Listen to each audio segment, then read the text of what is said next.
రాబోతూ ఉన్నాడండి. దేవుడు రాబోతున్నాడు. ఇక రోజులు లేవు.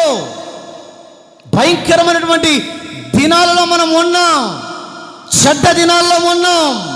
పాపపు దినాల్లో ఉన్నాం. శాపాలు వేలుబడి చేసే దినాల్లో ఉన్నాం. కుటుంబాలతో సహా నామరూపాలు లేకుండా చేసే రోజుల మధ్యలో నడిపించబడుతున్నప్పటికీ దేవుని సన్నిధానములో, దేవుని మందిరానికి వచ్చిన నీలో నాలో కూడా దేవుని పని యందు శ్రద్ధ కలిగి ఉండాలంటండి. అందుకని అక్కడ రాయబడినటువంటి మాటను గమనిస్తూ ఉంటే, యెహోవా నీకు చేసిన దానికి ప్రతిఫలం ఇస్తాడు. ఏం చేసింది అంటే శ్రద్ధ కలిగి ఉంది. ఎవరిని పట్టించుకోవట్లే, ఎవరి ప్రస్తాపన పట్టించుకోవట్లే. వాళ్ళు ఇలా పాడైపోతున్నారు, వాళ్ళు ఇలా లోకంలో పడిపోతున్నారు, వారి జీవితం ఇలా అయిపోయింది, వారి భక్తి నాశనం అయిపోయింది, వారు దేవునికి దూరం అయిపోయారు అని ఏమండి ఎవరిని పట్టించుకోలేదు.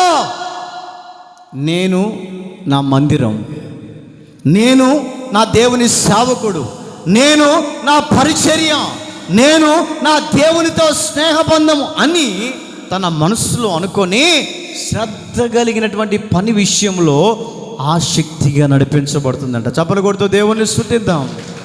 హల్లెలూయా, హల్లెలూయా. మన వాళ్ళు అయితే ఏం చేస్తారో తెలుసా?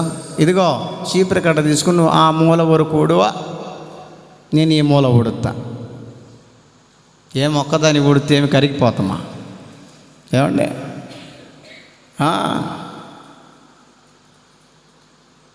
ఇక్కడ స్థలం బెత్తడి లేదు. రేపల్లి సేవ చేసేటప్పుడైతే 100 బొడుగు మందిరం, ఎడల్పు 40.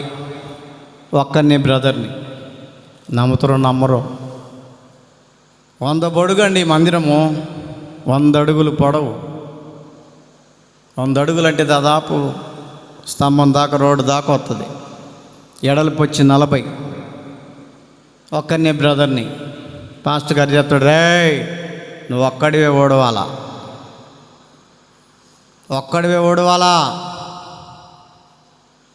అక్కోళ్ళు వస్తారు, రవెన్నో నేను నీకు సాయం చేస్తానంటే, అమ్మ వద్దులే తల్లి, వందనాలు నీకు. పాస్టర్ గారు కోటింగ్ ఇచ్చాడు నాకు. ఆయన చూడకుండా నేను ఒక పక్క ఊడుతా కానీ నువ్వు ఒక పక్క ఊడువో, వద్దులేమ్మా. బట్టి బ్రోలో సేవ చేసేటప్పుడు పూరి గుడిసె మందిరానికి బండలు లేవు, ఏం లేవు. పిల్లలకి చెప్పే యవనస్తుల పిల్లలకి, పిల్లలరా అటు వెళ్ళి పేడ తీసుకొని రండి, మందిరంలో కల్లేపు చల్లాలంటే అబ్బే చీచి వాసన అని అన్నారు. పిల్లలు ఇప్పుడు పెద్ద పాపం పిల్లలు కూడా పుట్టారు. అబ్బే